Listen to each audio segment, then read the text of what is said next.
Good morning, Year 11 and Year 13. Just a quick update about the arrangements for your assessments that are taking place next week.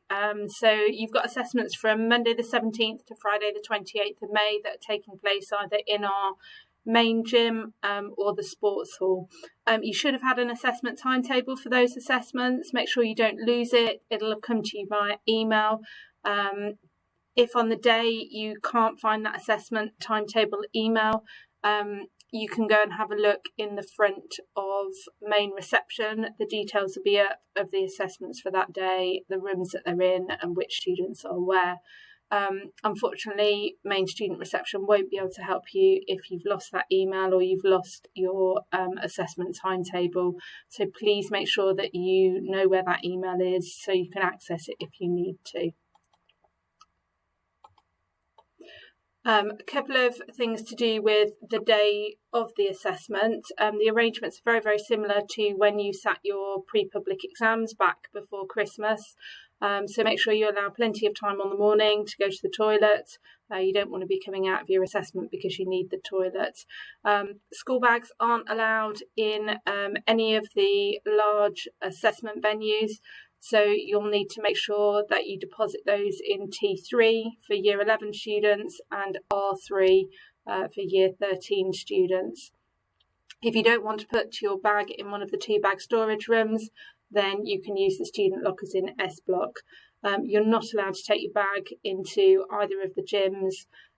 If you are a student who sits your exams in or your assessments in a smaller room, then you can take your bag to the room and the invigilator will tell you where to store it for that assessment. So period 1 assessments are a 9 o'clock start. You need to go to form time, get your form time mark from your mentor. They will then allow you to leave at around 8:45 to allow you to go and put your bag safely in the room and to make your way to your assessment room ready for the invigilators to let you in for your 9 a.m. start. After you've dropped your bag off, one-way systems are exactly the same as they were in December. You can then make your way to the assessment room and they'll begin to let you in around about 8:50. If you've got an assessment period 3, it's an 11:30 start.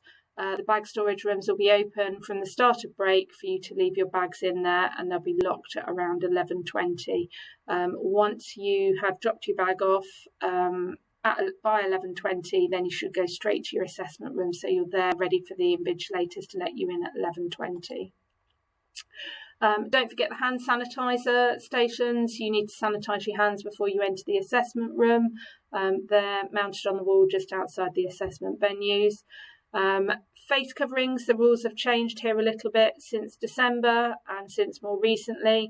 So you don't have to wear a face covering in your assessments. However, we would strongly encourage you to wear a face covering whilst you're in the assessment rooms. Talking, same rules apply. No talking from the minute that you enter the assessment room. You have to leave the room in silence. You have to enter the room in silence. We'll get you out of there as quickly as we can once the assessments have finished, but you'll be dismissed a row at a time by the invigilator or a member of the senior leadership team. Please make sure you don't try and communicate with any other student in the room. If you do, then you run the risk of being given 0 for your assessment. If you need any support at any point during the assessment, if you put your hand up, one of the invigilators will come over to try and help. So once you get into the assessment venue, you'll see that your assessment papers will already be on your desk as they were in December. Please don't open the paper or start reading it until you're instructed to do so. No coats, hats, hoodies are allowed to be worn in the assessment venue. If you feel you're going to be cold, you need to make sure you've got your blazer on.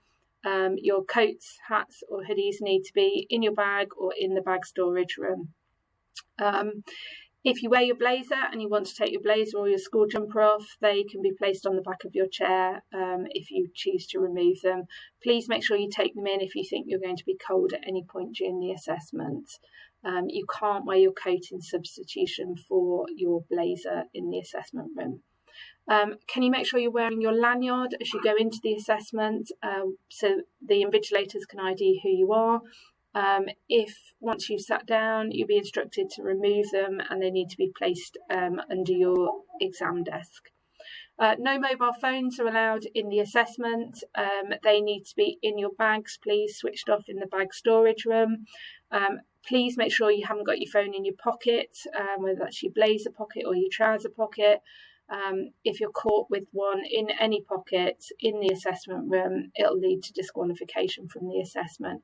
If you discover by mistake that you've left it in your pocket in error, then put your hand up and you'll be able to hand it over to the invigilator, who will take safe care of it and leave it for you to collect at student reception following the assessment. If you want to wear a watch to help time keep when you're completing your assessment, it needs to be removed and it has to be placed on your desk. Any kind of technical watches that are web enabled are treated as a mobile phone, and they need to be removed, switched off and placed in your bag in one of the bag storage rooms or handed to an invigilator. If you feel you need a drink in the assessment, make sure please it's in a clear plastic bottle. You're only allowed water, and if the bottle has any labels, the labels need to be removed. If you have a drink that isn't water or it isn't in a clear plastic bottle, the invigilator will remove it and will look after it for you. If you have any sweets in the assessment, make sure they're only boiled sweets and they have to be in a clear plastic bag with the wrappers removed. Make sure that you're equipped with everything that you need for your assessment. Prepare for that the night before. Don't leave it to the morning. Make sure you've got spare equipment. So please don't come just with one pen and one pencil. Bring a spare in case the pen doesn't work or the pencil's lead snaps. You're responsible for bringing all the equipment that you need.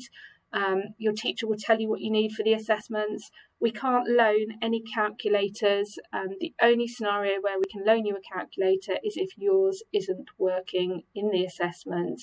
Then the invigilator will be able to substitute one of ours for yours. If your pens or pencils are in a pencil case, it needs to be a clear pencil case, or you can put them in a clear plastic bag. And just finally, make sure that you've got no unauthorised assessment material, unauthorised material in the assessment. Any revision notes or similar need to be left in the bottom of your bag or in your coat pocket.